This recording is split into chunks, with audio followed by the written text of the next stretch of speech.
Hello friends, welcome to defence classes में आपका स्वागत है। दोस्तों, मैं बता दूं कि आपके लिए मोस्ट इंपॉर्टेंट वीडियो लेकर के आया हूं। अगर आप जो एसएससी जीडी की तैयारी कर रहे हैं, ठीक है, अगर आप एसएससी जीडी की तैयारी कर रहे हैं तो आपके लिए तो मोस्ट इंपॉर्टेंट है, क्योंकि ये जितने सारे क्वेश्चन मैं कवर करूंगा ये सभी जो है जीडी के पेपर में आए हुए हैं। ये 11 फरवरी 2019 के जो फर्स्ट शिफ्ट में आया हुआ है ना पेपर में, उसे सॉल्व कर रहा हूँ, ठीक है। और ये नहीं सोचना कि आप एसएससी जीडी की मैंने बता दिया तो एसएससी जीडी ही नहीं, ये आर्मी जीडी में भी आ सकता है दोस्तों। तो देखिए मोस्ट इंपॉर्टेंट बनता है, क्योंकि देखिए जो क्वेश्चंस है ना, क्वेश्चन से रिलेटेड जो मैं स्टडी फैक्ट बताऊंगा ना, वो आपके लिए मोस्ट इंपॉर्टेंट बनता है।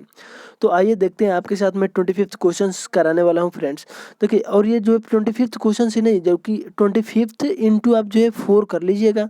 ये जो आपके साथ जो है मैं इस छोटी सी वीडियो में 100 क्वेश्चन आपको कवर करने वाला हूँ दोस्तों। अगर थोड़ा सा ट्रस्ट है ना तो आप हमारे वीडियो को लास्ट तक बने रहिए। हो सकता है इस वीडियो का लास्ट क्वेश्चन ही आपके एग्जाम का फर्स्ट क्वेश्चन को ना बन जाए दोस्तों।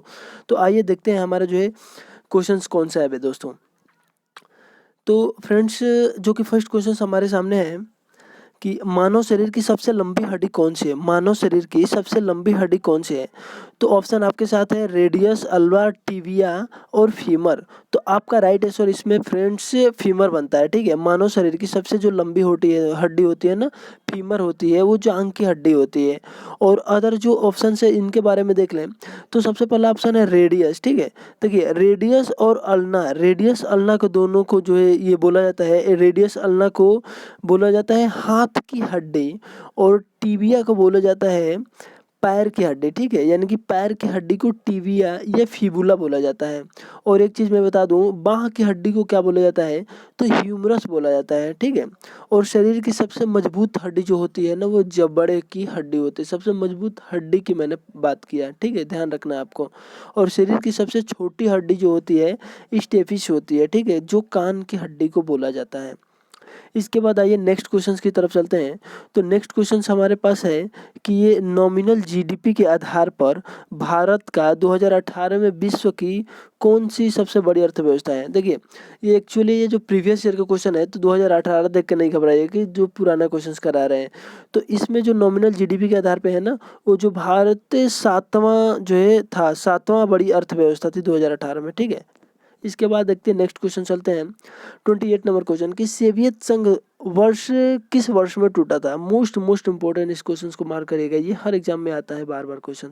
देखिए, जो सोवियत संघ वर्ष है ना, ये जो 1991 में टूटा था। कब टूटा था दोस्तों? तो 1991 में टूटा था। और एक चीज़ मैं बता दूं कि रूस जो है दुनिया के सबसे बड़ा देश है। इससे देखिए इंपॉर्टेंट क्वेश्चन, रूस जो है दुनिया का सबसे बड़ा देश, अगर पूछा जाए ना कि दुनिया का सबसे बड़ा देश कौन सा है, तो आपको क्षेत्रफल दृष्टि से होकर के बताना है। यानी कि सबसे बड़ा कौन सा क्षेत्रफल दृष्टि से? रूस है। और एक चीज़ आपको इम्पोर्टेंट हमेशा याद रखना है, अगर आपके सामने कोई भी कंट्री का नाम आ गया ना फ्रेंड्स, तो कंट्री का नाम आया ना तो तुरंत उसका कैपिटल और करेंसी उसी टाइम, बस थोड़ा सा टाइम निकाल के उसी टाइम जो है तुरंत उसको देख लेना है। आपको याद नहीं करना है, बस तुरंत देख लेना, हॉरिजॉन्टल वे में एक बार पढ़ लेना है। आप ऐसे करते चलेंगे ना तो कभी आपको काउंट्री, कैपिटल, करेंसी, देश, राजधानी, ये सब कभी रटने की ज़रूरत ही नहीं पड़ेगी। तो हमने अभी अभी क्या बताया आपको कि रूस जो है दुनिया का सबसे बड़ा देश है क्षेत्रफल दृष्टि में। तो रूस का आप कैपिटल और करेंसी बता दे तो ज़्यादा बेटर रहता है। तो रूस मास्को रूबल होता है। रूस का कैपिटल क्या होता है? मास्को, और करेंसी वहाँ पे रूबल चलती है, ठीक है। इसके बाद देख लीजिए कनाडा, सॉरी, यहाँ पे देखते हैं कि रूस एकमात्र देश है जो 2 महादेशों में स्थित है। मोस्ट इंपॉर्टेंट क्वेश्चन, रूस ही एक ऐसा एकमात्र देश है जो 2 महादेशों में स्थित है। कौन कौन से महादेश में? तो एशिया और यूरोप, 2 महादेशों में स्थित होने वाला एकमात्र देश रूस है। रूस की कैपिटल मास्को और रूबल करेंसी होती है। विश्व के 7 बड़े देश क्रम के बाद देख लें कि 7 जो बड़े से बड़े मतलब कि क्रम में जो है 7 देश के नाम देख लें। क्यों? क्योंकि हमारा जो भारत देश है ना, क्षेत्रफल की दृष्टि से 7वां है, तो इसलिए हमने 7 तक कवर कर रहे हैं। सबसे पहले रूस आता है, फिर कनाडा आता है, फिर चाइना आता है, फिर अमेरिका आता है, और फिर ब्राज़ील, और फिर ऑस्ट्रेलिया, फिर भारत आता है आपका। रूस का हमने कैपिटल बताया, मास्को और रूबल होता है करेंसी। कनाडा का जो कैपिटल ओटावा होता है, करेंसी डॉलर चलती है। फिर चाइना की बात करें तो चाइना की जो बीजिंग होती है और वहाँ पे करेंसी युआन या रेनमिनबी दोनों चलती है। फिर देख लें हम अमेरिका, तो अमेरिका का जो है वाशिंगटन डीसी और डॉलर चलता है, ठीक है। और एक चीज़ मैं आपको छोड़ दे रहा हूँ, ब्राज़ील, ब्राज़ील का आपको देख के कमेंट बॉक्स में टाइप करना है। और ऑस्ट्रेलिया का मैं बता दे रहा हूँ, ऑस्ट्रेलिया कैनबेरा और डॉलर होता है। और भारत की तो आपको पता है न्यू दिल्ली होता है। लेकिन एक इम्पोर्टेंट क्वेश्चन आपको याद रखना है कि भारत की जो राजधानी नई दिल्ली बना, नई दिल्ली कब बना? तो नई दिल्ली जो 1912 में लॉर्ड हार्डिंग के समय काल में बना था, ठीक है। ये मोस्ट इम्पोर्टेंट आपको याद रखना है। इसके बाद देखिए नेक्स्ट क्वेश्चन हमारे पास है कि नर्मदा नदी मध्य प्रदेश में कहाँ से निकलती है? तो नर्मदा नदी फ्रेंड्स मध्य प्रदेश में ये अमरकंटक की पहाड़ियों से निकलती है, ठीक है। ये इनका उद्गम स्थल अमरकंटक की पहाड़ियाँ हैं। इसके बाद देख लें, नर्मदा नदी को रेवा नाम से भी जाना जाता है, ठीक है। और नर्मदा भारत की 5वीं सबसे लंबी है, ठीक है। सबसे लंबी नदी भारत की नर्मदा है, सॉरी, सबसे लंबी नदी भारत की गंगा है और नर्मदा जो कि 5वीं सबसे लंबी नदी है। नर्मदा नदी को मध्य प्रदेश की जीवन रेखा भी कहा जाता है। एक्चुअली ये एमपी से उद्गम स्थल है, ठीक है, एमपी से निकलती है। इसको मध्य प्रदेश का जीवन रेखा भी कहा जाता है। और इसके बाद और भी ऑप्शंस के साथ मैं जा रहा हूँ कि ये अरावली की पहाड़ियाँ, और अरावली की पहाड़ियाँ कहाँ पे लोकेटेड है? तो अरावली की पहाड़ियाँ मुख्यतः ये राजस्थान राज्य में स्थित है। इसके बाद देखिए, और इसकी जो सर्वोच्चतम चोटी है ना, गुरु शिखर है। इंपॉर्टेंट क्वेश्चन बनता है, कई बार एग्जाम में पूछा जाता है कि अरावली की पहाड़ियाँ का जो सबसे बड़ी चोटी कौन सी है, इसकी सर्वोत्तम चोटी, तो नाम है गुरु शिखर। इसके बाद देखिए नीलगिरी की पहाड़ियाँ कहाँ लोकेटेड है? तो नीलगिरी की पहाड़ियों की सर्वोत्तम चोटी ज़्यादा पूछा जाता है तो दोड़ा बेटा है, दोड़ा बेटा। इसके बाद देखिए सतपुड़ा जो पर्वत श्रेणी है ये भी मध्य राज्य में ही स्थित है। और एक चीज़ मैं बता दूं, मध्य देखिए, अब आपके सामने अगर कोई भी स्टेट आ जाता है ना, तो उस स्टेट के भी कैपिटल और उस स्टेट के गवर्नर और जो सीएम होते हैं, मतलब उन सब के नाम भी आपके साथ याद कर लेना है। जैसे हमने अभी आपको याद कराया काउंट्री के साथ कैपिटल और करेंसी, वैसे। तो एमपी आया, एमपी की जो कैपिटल होती है भोपाल होती है, और वहाँ पे गवर्नर जो है आनंदीबेन पटेल है, प्रेजेंट टाइम की बात कर रहे हैं। और जो है सीएम शिवराज सिंह चौहान है। इसके बाद हमने बताया अरावली की जो पर्वत है ना, अरावली की पहाड़ियाँ, जिनकी जो सर्वोत्तम चोटी मैंने गुरु शिखर बताया, ये कहाँ लोकेटेड है? राजस्थान में लोकेटेड है। तो राजस्थान का देख लेते हैं भाई। राजस्थान का कैपिटल जयपुर होता है और वहाँ पे गवर्नर कलराज मिश्रा हैं और सीएम वहाँ पे अशोक गहलोत हैं। इसके बाद देखते हैं नेक्स्ट क्वेश्चन हमारे पास, वेस्टिल जेल पर जनता ने हमले कि कौन सी घटना को जन्म दिया था? तो ये जो है फ्रांस की क्रांति, सोवियत संघ का विघटन, जार का पतन, रूसी क्रांति। तो इसमें आपका राइट आंसर बनता है फर्स्ट नंबर, यानी कि फ्रांसीसी क्रांति को घटना का जन्म दिया था। और सोवियत संघ का विघटन कब हुआ था? सोवियत संघ का विघटन 1991 में, ये जो कि अभी क्वेश्चन हमने बताया है। रूस की क्रांति जो कि 1971 में हुआ था, ठीक है। रूसी क्रांति परिणाम स्वरूप एक स्वेच्छाकारी शासन का अंत हुआ था, ठीक है। रूसी क्रांति के परिणाम स्वरूप स्वेच्छाकारी जो शासन चलता था ना, उसका अंत हो गया था। इसके बाद देखिए नेक्स्ट क्वेश्चन चलते हैं हमारे पास। देखिए, पत्तियों में मौजूद हरा रंग किस नाम से जाना जाता है?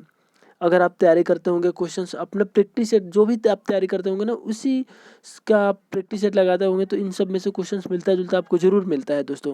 तो देखिए, पत्तियों में मौजूद जो हरा रंग होता है ना, वो क्लोरोफिल नाम से जाना जाता है, क्लोरोफिल के कारण होता है। इसके बाद ऑप्शंस देखिए आपके पास है, टिश्यू, जाइलम, फ्लोएम है।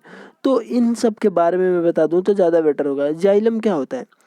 जाइलम जो है पौधों में जड़ से जो जल खनिज का जो संवहन करता है ना, वही जाइलम होता है। और फ्लोएम क्या होता है?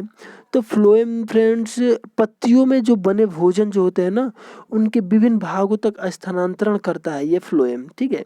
और जो टिश्यू है, टिश्यू को उत्तक बोला जाता है। क्या बोला जाता है? उत्तक। तो ये एक प्रकार की कोशिकाओं का समूह होता है, ठीक है। ये एक प्रकार की कोशिकाओं का समूह होता है जिसे टिश्यू बोला जाता है। इसके बाद देखिए नेक्स्ट क्वेश्चन हमारे पास है कि जो है भारतीय अर्थव्यवस्था का प्राथमिक क्षेत्र है इन चारों ऑप्शंस में से बैंकिंग, कृषि, न्याय तंत्र, सूचना प्रौद्योगिकी में जो है प्राथमिक क्षेत्र कौन सा है? तो कृषि फ्रेंड्स ना, ये कृषि जो है सबसे प्राथमिक क्षेत्र है भारतीय अर्थव्यवस्था का। और बैंकिंग के बारे में देख लें तो बैंकिंग की बात करें ना तो बैंकिंग फ्रेंड्स हमारा प्राथमिक है कि द्वितीयक है।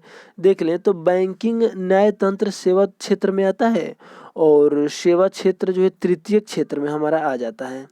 ठीक है, इसके बाद देख लें न्यायतंत्र, तो न्यायतंत्र जो है किस में आता है फ्रेंड्स, तो एक सेकंड, न्यायतंत्र हमारा जो है बैंकिंग सेवा क्षेत्र में ही आता है न्यायतंत्र, और ये भी तृतीय में ही आना चाहिए। ठीक है, आ जाएगा तृतीय में। इसके बाद देख लें क्या है हमारे पास, सूचना और प्रौद्योगिकी। तो सूचना और प्रौद्योगिकी की बात करें तो सूचना और प्रौद्योगिकी जो है द्वितीयक क्षेत्र में आता है। देखिए कुछ इंपॉर्टेंट मैं बता दे रहा हूँ, जो द्वितीयक में कौन आता है, प्राथमिक में कौन आता है।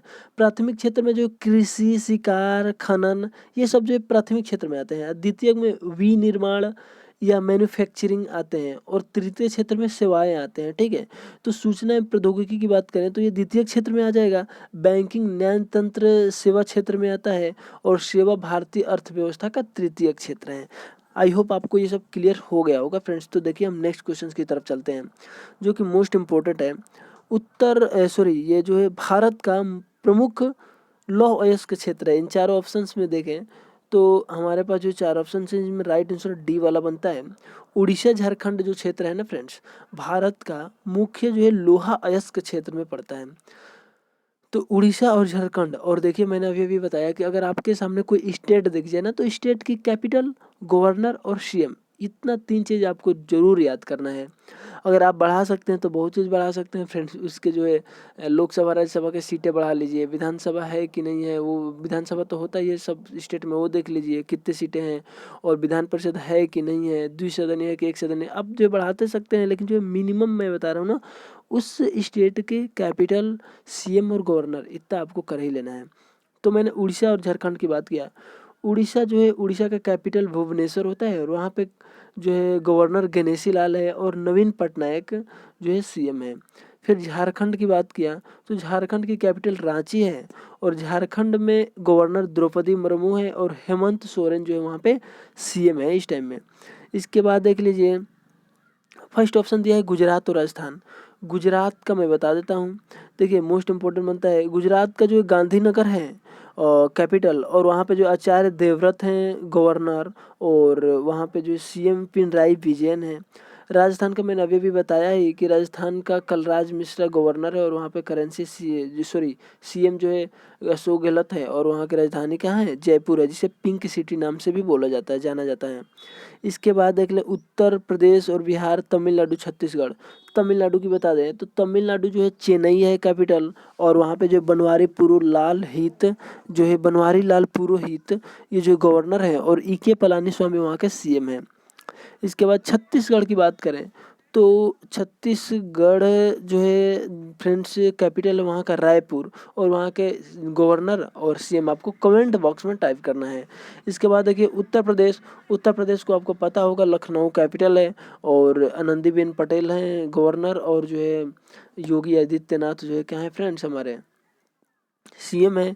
इसके बाद जो बिहार की बात करें तो बिहार की कैपिटल कहाँ है, पटना है, और वहाँ पे फागू चौहान जो है गवर्नर है, और वह नीतीश कुमार कहाँ है, नीतीश कुमार जो है वहाँ के सीएम बनते हैं, सीएम है। ठीक है, इसके बाद देखिए नेक्स्ट क्वेश्चन हमारे पास है 34 नंबर, लाइट ऑफ एशिया के नाम से किन्हें जाना जाता है।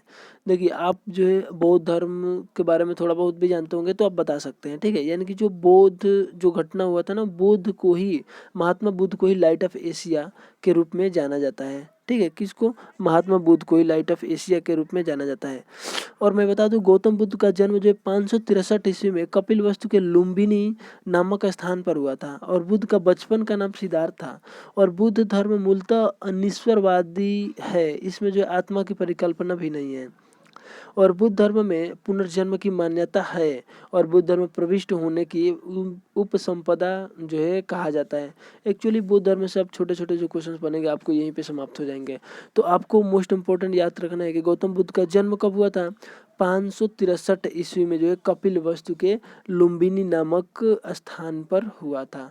ठीक है फ्रेंड्स, और आप जो है महापरिनिर्वाण बता सकते हैं तो और भी इम्पोर्टेंट है। अगर आप चाहते हैं थोड़ा सा बस वीडियो फ्रेंड्स लंबा जाएगा, मैं बता दे रहा हूँ बौद्ध धर्म को जो है बारे में थोड़ा थोड़ा इम्पोर्टेंट जो है चीज़ें हम बता दे रहे हैं, आपको जो है देख लेना है एक बार, ठीक है फ्रेंड्स। मैं जल्दी से कवर करता हूँ। देखिए बौद्ध धर्म की घटनाएं 4 × 4 दैट इज 16 आपको इस वे में याद करना है। 4 वृक्ष यानी कि 4 वृक्ष और 4 पशु, 4 चिन्ह, ठीक है, ये और 4 घटनाएं, ये सब आपको याद कर लेना। तो देखिए मैं 4 पशु की नाम बता देता हूँ। सफ़ेद हाथी, सांड, घोड़ा, शेर। देखिए अगर आप जो है बौद्ध धर्म के चारों पशुओं के अगर नाम आपको पता होगा तो यही पशु 4 जो है सिंधु घाटी सभ्यता में भी मिलते हैं, प्रस्तावना में भी मिलते हैं संविधान के, और यही 4 पशु जो है राष्ट्रीय चिन्ह में भी मिलते हैं। तो आपके जो एग्जाम में क्वेश्चंस कई तरीकों से बनाया जा सकता है कि राष्ट्रीय चिन्ह में ये 4 पशु कौन से पशु नहीं है, तो 4 में से एक के जगह पे चेंज कर देगा। कई बार हमने देखा है, कई जो है पेपर में देखा है। तो सफ़ेद हाथी, सांड, घोड़ा और सिंह, शेर, ठीक है। सफ़ेद हाथी जो है गर्भ में आने का प्रतीक है बौद्ध का, और सांड जो है युवा अवस्था का प्रतीक है, और जो है घोड़ा गृह त्याग का प्रतीक है, और शेर जो है ज्ञान का प्रतीक है। इसके बाद बुद्ध से संबंधित 4 संबंधित दृश्य की बात करें तो वृद्ध व्यक्ति, रोगी व्यक्ति, मृतक शरीर और सन्यासी होता है। मैं जल्दी जल्दी कवर कर रहा हूँ। बुद्ध की जीवन से संबंधित 4 घटनाएं की बात करें तो जो प्रथम घटना थी गृह त्याग की घटना थी, और द्वितीय जो घटना थी ना फ्रेंड्स, तो द्वितीय घटना उद्रक रामपुत्र की थी, और जो तृतीय घटना थी फ्रेंड, दूसरी घटना जो है बुद्ध की संबंधित ज्ञान प्राप्ति, और तीसरी घटना जो है प्रथम धर्म उपदेश है, और चौथी घटना में महापरिनिर्वाण हो जाता है। और मैं बता दूं कि आयु जो है 80 वर्ष की आयु में जो है उनका महापरिनिर्वाण हो गया था 483 BC में, ठीक है। स्थान जो है कुशीनगर आपको याद रखना होगा, और साल वृक्ष के नीचे। पद चिन्ह जो है, चिन्ह पूछा जाता है तो पद चिन्ह या स्तूप बता सकते हैं। मैंने शॉर्टकट में बताया फ्रेंड्स। मैं एक जो बुध पे जरूर मैं वीडियो बनाऊंगा, ठीक है। चैप्टर वाइज भी मैं एक कलेक्शन जो मैं कवर करूंगा चैप्टर वाइज भी, लेकिन जो है तत्कालिक मैं जो है प्रीवियस ईयर उठा के मैं कैप्चर कर रहा हूँ, तो ये ज़्यादा बेटर है, क्योंकि जो भी क्वेश्चन है ना सब कलेक्शन क्वेश्चन है, इंपॉर्टेंट क्वेश्चन है। इसके बाद देखते हैं नेक्स्ट क्वेश्चन हमारे पास कि तमिलनाडु की प्रख्यात शास्त्रीय नृत्य शैली कौन सी है। तमिलनाडु आपको पता होगा, ये भारतनाट्यम तमिलनाडु से रिलेटेड है। कुचिपुड़ी की बात करें तो ये आंध्र प्रदेश में है। मोहिनीअट्टम केरल में, और कथक जो है उत्तर भारत में, उत्तर प्रदेश में जो है होता है, ठीक है। और ओडिसी जो है उड़ीसा में होता है, और मणिपुर में मनाया जाता है। इसके बाद देखिए नेक्स्ट क्वेश्चन हमारे पास है कि भारत देश का, वीडियो थोड़ी लंबी होगी तो आपको घबराना नहीं है फ्रेंड्स, लास्ट तक बने रहना है। भारत देश का सबसे छोटा राज्य कौन सा है। देखिए सबसे छोटा राज्य दे दिया है। अब आप बता सकते हैं फ्रेंड्स कि क्षेत्रफल की दृष्टि से कौन सबसे छोटा है। देखिए क्षेत्रफल नहीं लिखा, लेकिन छोटा पूछा ना तो क्षेत्रफल की दृष्टि से बताएंगे, जनसंख्या की दृष्टि से नहीं बता सकते हैं। एक्चुअली देखिए इसमें ऑप्शन दोनों है, सिक्किम भी है, गोवा भी है, लेकिन आपका राइट आंसर इसमें कौन सा सही होगा, गोवा के साथ हम जाएंगे फ्रेंड्स, ठीक है। तो गोवा है। इसके बाद मैं बात करूँ देश का सबसे बड़ा राज्य जो है क्षेत्रफल की दृष्टि से कौन सा है, तो सबसे बड़ा राज्य राजस्थान है। इसके बाद देखो भारत का जो 5 राज्य में बड़े से बड़े जो 5 राज्य हैं ना, उनका नेम बता दे रहा हूँ क्षेत्रफल की दृष्टि से, आपको याद रखना है। राजस्थान, मध्य प्रदेश, महाराष्ट्र, उत्तर प्रदेश और गुजरात, ठीक है। अगर आप जो है इन 5 राज्यों के कैपिटल और वहाँ के सीएम और वहाँ के गवर्नर के नाम बता देना तो बहुत मोस्ट जो है इम्पोर्टेंट है आपके लिए, ठीक है।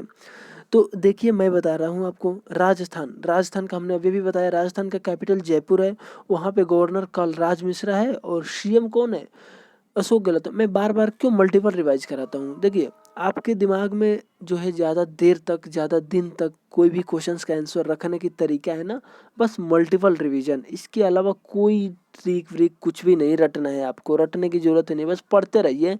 मल्टीपल रिवीजन में आपको हमेशा लर्न रहेगा, ठीक है। तो इसके बाद देखते हैं मध्य प्रदेश की बात करें तो मध्य प्रदेश का कैपिटल भोपाल है, और गवर्नर वहाँ पे आनंदीबेन पटेल है, और सीएम जी शिवराज सिंह चौहान है। इसके बाद देख लें महाराष्ट्र की बात करें तो महाराष्ट्र की कैपिटल मुंबई है, वहाँ पे भगत सिंह कोश्यारी गवर्नर हैं, और Uddhav Thackeray is the CM of Maharashtra, यानी कि उद्धव ठाकरे जो है सीएम है महाराष्ट्र की। इसके बाद देखते हैं नेक्स्ट को हमारे पास उत्तर प्रदेश है। उत्तर प्रदेश का हमने बताया, उत्तर प्रदेश का कैपिटल लखनऊ है, गवर्नर वहाँ पे आनंदीबेन पटेल हैं और योगी आदित्यनाथ जी जो है कहाँ है, सीएम है। और गुजरात की बात करें तो गुजरात का कैपिटल गांधीनगर है, वहाँ पे आचार्य देवव्रत गवर्नर है और वहाँ के सीएम पिनराई विजयन है। इसके बाद देखिए एक चीज़ जो मैं और इम्पोर्टेंट बता रहा हूँ, जनसंख्या की दृष्टि से सबसे बड़ा राज्य कौन सा है, उत्तर प्रदेश। आपको पता होना चाहिए उत्तर प्रदेश है, ठीक है। तो मैं 5 बड़े राज्य के नाम बता दे रहा हूँ फ्रेंड्स, याद करने लाए आपको। तो उत्तर प्रदेश, महाराष्ट्र, बिहार, पश्चिम बंगाल और आंध्र प्रदेश। उत्तर प्रदेश, महाराष्ट्र, बिहार, पश्चिम बंगाल और आंध्र प्रदेश, ये जो है इन राज्यों के नेम आपको याद रखना है। इसके बाद आइए जो कि नेक्स्ट क्वेश्चन की तरफ चलते हैं। मोस्ट इम्पोर्टेंट क्वेश्चन हमारा जो है कि ओलंपिक में रजत पदक जीतने वाली पहली भारतीय महिला कौन सी है। जो रजत पदक जीती थी ना ओलंपिक में, सबसे पहले पीवी सिंधु जीती थी। ऑप्शन नंबर 1 हमारा जो है राइट आंसर होगा। और आपके एग्जाम में क्वेश्चंस घुमा के ऐसे पूछा जा सकता है ना कि P V Sindhu related to which sport, P V Sindhu किस खेल से रिलेटेड है। तो आपको राइट आंसर बताना है फ्रेंड्स कि P V Sindhu related to badminton, ठीक है। बैडमिंटन खेल से रिलेटेड है पीवी सिंधु। और बैडमिंटन के कुछ अगर ट्रॉफी कप वगैरह बता दे तो बहुत ही बेटर रहेगा फ्रेंड्स।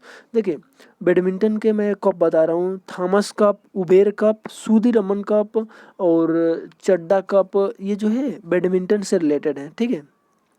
इसके बाद देखिए नेक्स्ट क्वेश्चन की तरफ चलते हैं हम। 38 नंबर क्वेश्चन नेक्स्ट है हमारे पास, निम्नलिखित में से कौन से स्थल पर 1920 में भारतीय राष्ट्रीय कांग्रेस की बैठक हुई थी। 1920 का जो अधिवेशन हुआ था ना, 1920 में जो बैठक हुई थी भारतीय राष्ट्रीय कांग्रेस की, वो हमारे नागपुर में हुई थी फ्रेंड्स। आपको याद रखना है नागपुर अधिवेशन, ठीक है। और मैं बता दूं नागपुर अधिवेशन में हुआ था। और कुछ इंपॉर्टेंट बातें जो कि याद रखना है आपको। भारतीय राष्ट्रीय कांग्रेस की स्थापना कब हुआ था, तो 1885 यानी 1885 में भारतीय राष्ट्रीय कांग्रेस की स्थापना हुआ था। भारतीय राष्ट्रीय कांग्रेस के स्थापना किसने किया था, तो ए.ओ. ह्यूम ने किया था। लेकिन जो प्रथम अध्यक्ष थे ना, डब्ल्यू.सी. बनर्जी थे। मोस्ट इम्पोर्टेंट है, याद रखना। इसके बाद गांधी जी, देखिए गांधी जी हुए एकमात्र अधिवेशन हुआ था, उसी में भाग लिए थे। गांधी जी ने कभी भाग नहीं लिया, एक ही बार भाग लिया है। वो कौन सा अधिवेशन है, मोस्ट इम्पोर्टेंट बनता है। 1924 में अध्यक्ष बने थे, ठीक है। उन अध्यक्षता किया था गांधी जी ने। तो बेलगांव के अधिवेशन में, एकमात्र अधिवेशन बेलगांव का अधिवेशन जो 1924 में हुआ था, उसी में गांधी जी ने अध्यक्षता किया है, ठीक है, कांग्रेस में। इसके बाद देखते हैं नेक्स्ट क्वेश्चन। और एक चीज़ मैं बता दूं मोस्ट इम्पोर्टेंट, वो भी है पूर्ण स्वराज की मांग किस अधिवेशन में किया गया था। तो पूर्ण स्वराज की मांग जो है लाहौर अधिवेशन 1929 में किया गया था। तो देखिए जो भारतीय कांग्रेस है ना, भारतीय राष्ट्रीय कांग्रेस, इनसे रिलेटेड जो है इम्पोर्टेंट जो मोस्ट इम्पोर्टेंट बनता है, मैंने वही बताया आपको। 1885 में स्थापना हुआ था, ए.ओ. ह्यूम ने किया था। और अध्यक्ष प्रथम कौन थे, तो डब्ल्यू.सी. बनर्जी थे। गांधी जी एकमात्र अधिवेशन बेलगांव का अधिवेशन 1924 में अध्यक्षता किया था। और जो कि पूर्ण स्वराज शब्द की मांग जो है लाहौर अधिवेशन 1929 में की गई थी और नागपुर अधिवेशन 1920 में हुआ था। इसके बाद देखिए श्रीलंका का गृह युद्ध कब समाप्त हुआ, तो 2009 में श्रीलंका का गृह युद्ध जो है समाप्त हुआ था। और देखिए आपके सामने काउंट्री दिख गया फ्रेंड्स, तो आपको क्या करना है, काउंट्री की कैपिटल करेंसी तुरंत एक मतलब हॉरिजॉन्टल वे में एक ही बार में पढ़ना है। श्रीलंका की कैपिटल जो है कोलंबो है और श्री जयवर्धने भी है। आपने कहीं कहीं देखा होगा कोलंबो भी है और श्री जयवर्धने भी है।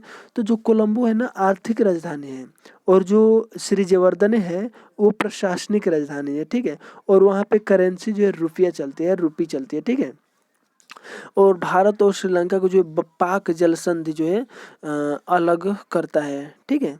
भारत जो श्रीलंका जो है भारत की सबसे निकटतम समुद्री पड़ोसी देश है। सबसे निकटतम समुद्री पड़ोसी देश की बात करें तो वही श्रीलंका ही है आपका। फिर देखिए जो कि नेक्स्ट हमारे पास क्वेश्चन है, जीन जेकस क्या है। जीन जेकस क्या थे, एक प्रसिद्ध चित्रकार थे कि चिंतक थे कि सम्राट थे कि चिकित्सक थे। तो जीन जेकस जो कि एक क्या थे, चिंतक थे, ठीक है। आपको याद रखना होगा। और कुछ इंपॉर्टेंट चीज़ें मैं बता दूं तो वो भी आपको याद रखना होगा। देखिए अमृता शेरगिल, कुछ इंपॉर्टेंट नेम बता रहा हूँ जो बार बार क्वेश्चंस पूछे जाते हैं एग्जाम में। अमृता शेरगिल एक प्रसिद्ध भारतीय चित्रकार थे, ठीक है। मुगल चित्रकला की नींव जो है हुमायूं के शासन काल में पड़ी थी। मुगल चित्रकला की नींव हुमायूं के शासन काल में पड़ी और अकबर के समय में दसवंत जो है प्रमुख चित्रकार थे। अकबर के समय में पूछा जाएगा कि कौन जो है प्रमुख चित्रकार थे, 4 नाम रहेगा तो आपको दसवंत देखना है, ठीक है। दसवंत नाम के जो प्रमुख चित्रकार थे। अकबर के समय में चित्रकला की सभी क्षेत्रों में सर्वोत्कृष्ट जो है बसावन अकबर के समय में था। क्या था? बसावन। इसके बाद देखिए नेक्स्ट क्वेश्चंस की तरफ चलते हैं। हमारे पास है कि लावड़ी कौन सा राज्य का लोक नृत्य है? तो लावड़ी आपको पता होना चाहिए जो कि महाराष्ट्र का लोक नृत्य है, ठीक है। और बिहार की प्रमुख लोक नृत्य की बात करें तो समाज केवा या झिझिया है। गुजरात की बात करें तो गरबा डंडिया पढ़े होंगे, यही तो आप रटे हैं ना फ्रेंड्स। इसके बाद देखें नेक्स्ट जो है राजस्थान का प्रमुख लोक नृत्य की बात करें तो घूमर, झूमर, घपाल एटसेट्रा यानी आदि ये सब जो है क्या है, राजस्थान के हैं। इसके बाद देखिए नेक्स्ट क्वेश्चंस की तरफ चलते हैं। कौन सी पक्षी है जो शांति का प्रतीक है? तो कबूतर नाम की जो पक्षी है ना, कबूतर एक पक्षी है जो शांति का प्रतीक है, ठीक है फ्रेंड्स। और भारत का राष्ट्रीय पक्षी की बात करें तो मोर है। लेकिन आपके एग्जाम में अगर टफ क्वेश्चन बनाए ना तो एक क्वेश्चन ऐसे ही पूछ देगा कि मोर का जो साइंटिफिक नेम है क्या है फ्रेंड्स। तो मोर का साइंटिफिक नेम क्या बोलते हैं, पाओक्रिस्टम, क्या बोलते हैं, पाओक्रिटिसम फ्रेंड्स, सॉरी, ठीक है, पाओक्रिटिसम है, ठीक है। आपको याद रखना है पाओक्रिटिसम। देखिए अगर आप मोर का नाम नहीं याद रख पाएंगे तो क्या रख पाएंगे, जो मोर है ना उसका साइंटिफिक नेम है पाओक्रिटिसम। इसके बाद देखिए प्रकृति का हेलीकॉप्टर बोला जाता है हमिंग बर्ड को।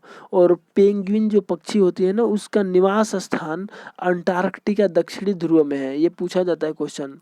और एक चीज़ मैं बता दूं कि 12 नवंबर को राष्ट्रीय पक्षी दिवस के रूप में भी मनाया जाता है। और सबसे छोटा पक्षी, रंगीन पक्षी, सबसे छोटा पक्षी जो पीछे की तरफ उड़ती है, ठीक है, तो वो हमिंग बर्ड है।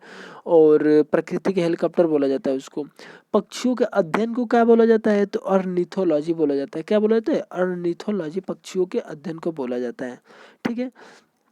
इसके बाद देखिए नेक्स्ट क्वेश्चन हमारे पास है कि निम्न में से कौन सा अंतःस्रावी ग्रंथि का हिस्सा नहीं है? 4 ऑप्शन है, लार ग्रंथि, एड्रिनल ग्रंथि, पिनियल ग्रंथि, थाइमस।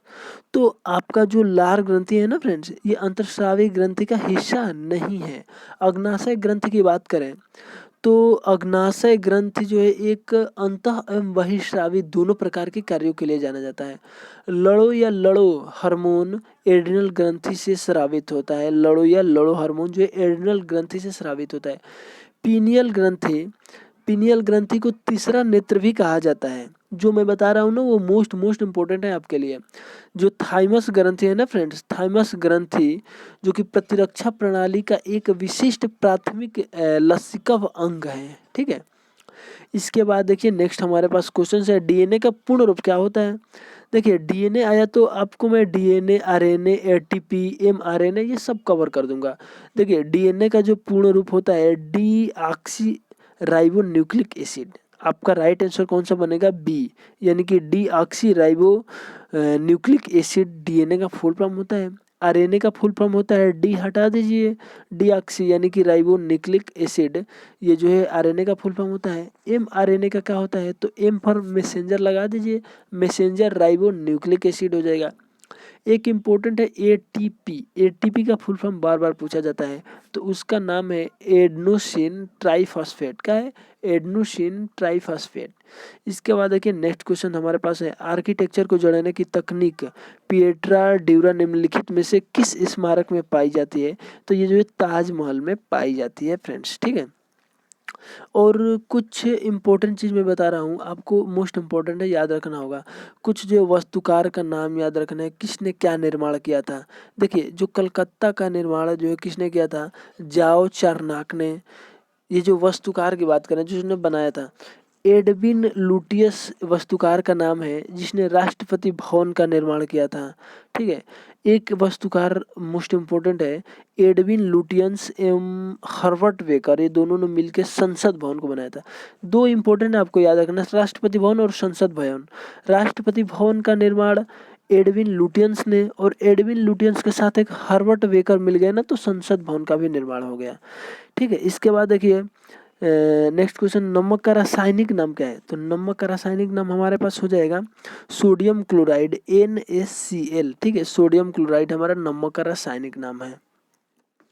और कुछ देख लीजिए मोस्ट इम्पोर्टेंट, जो सोडियम कार्बोनेट यहाँ पे लिखा गया है first number option, sodium carbonate का रासायनिक सूत्र होता है Na2CO3, जिसका व्यापारिक नाम होता है सोडा एस। क्या होता है फ्रेंड्स? सोडा एस होता है। इसके बाद कुछ और इम्पोर्टेंट रासायनिक नेम बता रहा हूँ, उसका व्यापारिक नाम बता रहा हूँ, जो पूछे जाते हैं बार बार, है तो बहुत सारे लेकिन जो पूछे जाते हैं ना बार बार वही मैं बता रहा हूँ, एक दो इम्पोर्टेंट। देखिए जो हाइड्रोक्लोरिक है ना, हाइड्रोक्लोरिक उसे HCl है, HCl उसका रासायनिक सूत्र है, उसे नमक का अम्ल के नाम से जाना जाता है, नमक का अम्ल hydrochloric acid. Sodium hydrogen carbonate है, उसे ब्रेकिंग सोडा बोलता है, baking soda. NaHCO3 sodium hydrogen carbonate है। ब्लीचिंग पाउडर आप जानते होंगे विरंजक चूर्ण के नाम से जाना जाता है, CaOCl2।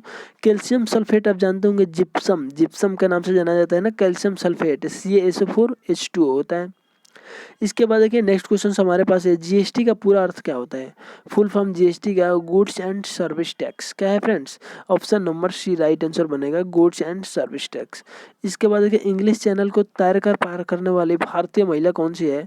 तो आरती शाह जो है तैर करके पार करने वाली भारतीय महिला है, प्रथम भारतीय महिला है। ठीक है, और एक चीज़, हाँ देखिए मैंने GST का तो बता दिया, इसके साथ साथ और भी इम्पोर्टेंट है उसको बता दे रहा हूँ। देखिए CRR, जो CRR होता है उसका फुल फॉर्म होता है कैश रिजर्व रेशियो, इम्पोर्टेंट है। CAG, इसका जो आप पढ़े होंगे जो संविधान वगैरह में, मतलब उस चैप्टर में पढ़े होंगे, CAG 148 नंबर अनुच्छेद के तहत आता है, उसको बोला जाता है कंप्ट्रोलर एंड ऑडिटर जनरल, नियंत्रक महालेखा परीक्षक जिसे बोला जाता है। ठीक है, इसके बाद देखिए CAD current account deficit, CAD का full form current account deficit. BPL का फुल फॉर्म बार बार पूछा जाता है, तो विलो पॉवर्टी लाइन आपका जो है इम्पोर्टेंट है। इसके बाद देखिए नेक्स्ट क्वेश्चन हमने बताया कि इंग्लिश चैनल को तैरकर पार करने वाली भारतीय महिला है आरती शाह है। ठीक है, और जो इसमें जो में है इनकी नाम बद देख लीजिए, सानिया मिर्जा।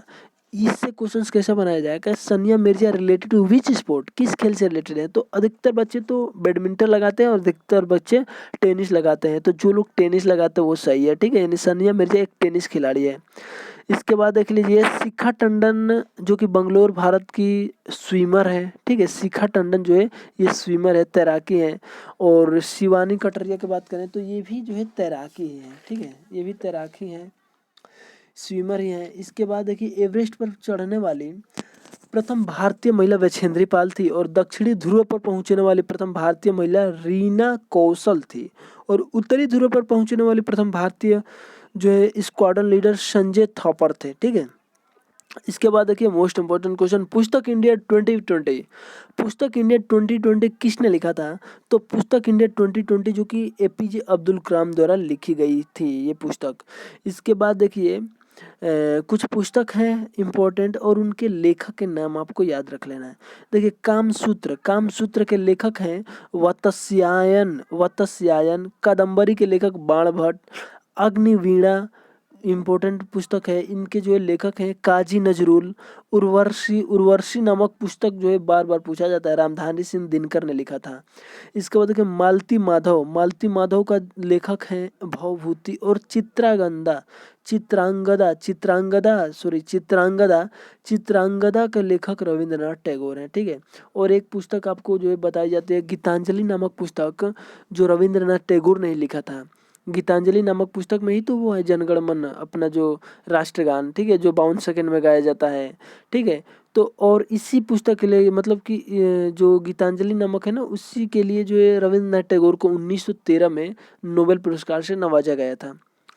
और जो एक क्वेश्चन बच गया क्या, हाँ, भारतीय जनतंत्र के संदर्भ में कौन सा कथन सही है। देखिए देखते हैं, पढ़ते हैं हम जो है चारों ऑप्शन। लोगों को अपने प्रतिनिधियों को चुनने की अनुमति देता है, सही है। वित्तीय आपातकाल के किस्सों में लोगों को देश भर पर कब्जा लेने का अधिकार, नहीं भाई, ये तो जो भी रहेगा आपका छीन ही लिया जाएगा मूल अधिकार, तो कब्जा कहाँ से करेंगे। सेना को देश भर पर शासन करने की अनुमति, गलत है, सेना शासन नहीं कर सकती है देश भर में। लोगों को तीर्थ यात्रा करने के लिए भुगतान आदेश देता है, ये भी गलत है। यानी कि फर्स्ट जो ऑप्शन है ना, लोगों को अपने प्रतिनिधि चुनने की अनुमति देता है, ये जनतंत्र से रिलेटेड है, मोस्ट इंपॉर्टेंट क्वेश्चन है ये भी। तो आई होप फ्रेंड्स आपको ये वीडियो अच्छी लगी होगी।